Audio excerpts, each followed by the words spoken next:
উনি আমার ভাই মোহাম্মদ রকিবউদ্দিন।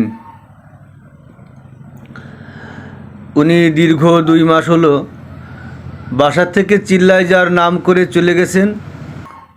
তার ব্রেনে একটু সমস্যা আছে, বেশি নয়, হালকা। সাথে মোবাইল নেননি, টাকা পয়সাও নিয়ে যাননি।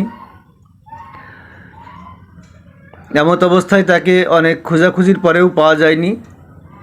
কিন্তু আজ থেকে 13 দিন আগে ঢাকা খিলগাঁওয়ে এক পরিচিতের সাথে তার সাক্ষাৎ হয়। তার পায়ে স্যান্ডেল ছিল না। তিনি জানতেন না যে তাকে বাড়ির লোকে খুঁজছে। এমত অবস্থায় আপনাদের কাছে বিনীত অনুরোধ, আপনাদের কারোর সাথে যদি দেখা হয়, স্ক্রিনে দেওয়া নাম্বারে আপনারা যোগাযোগ করুন। তার মেয়ে হাফেজা হয়েছে, কিন্তু তার বাবাকে বলতে পারেনি। তার ছেলে হেফজও পড়ছে, বাবাকে খোঁজে, বাবার জন্য কান্নাকাটি করছে। মেয়ে তার বাবাকে সংবাদ দেওয়ার জন্য যখন হাফেজা হয়েছে, সে খুশি ভাগ করতে পারেনি, তার বাবাকে জানাতে পারেনি। বোঝেন তো, যখন বাবা তার সন্তান থেকে দূরে যায়, খোঁজ থাকে না, তখন সেই পরিবারে তার সন্তানদের, তার স্ত্রীর কী অবস্থা হয়। বৃদ্ধ মা তার পথ পানে চেয়ে বসে থাকেন, ছেলের জন্য অঝরে কাঁদেন।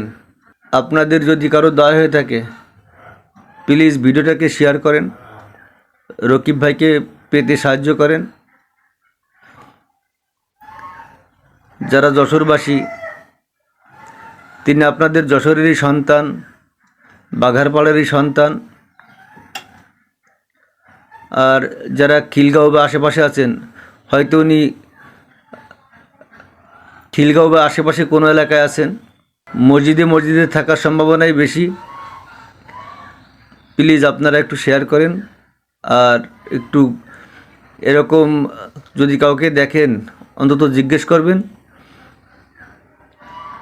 যে তার বাড়ি কোথায়। খোঁজ পেলে সঙ্গে সঙ্গে জানাবেন, আমরা সেখানে পৌঁছে যাব ইনশাল্লাহ। ভালো থাকবেন সবাই, দোয়া করবেন যেন তাড়াতাড়ি আমরা রকিব ভাইকে আমাদের মাঝে ফিরে পাই। সদা হাসি খুশি মানুষ, কখনো কারোর মনে কষ্ট দিতে আমি দেখিনি। তার কথাবার্তা, আতিথেয়তা, প্রতিবেশী সবাই তার উপর সন্তুষ্ট সবসময়ের জন্য।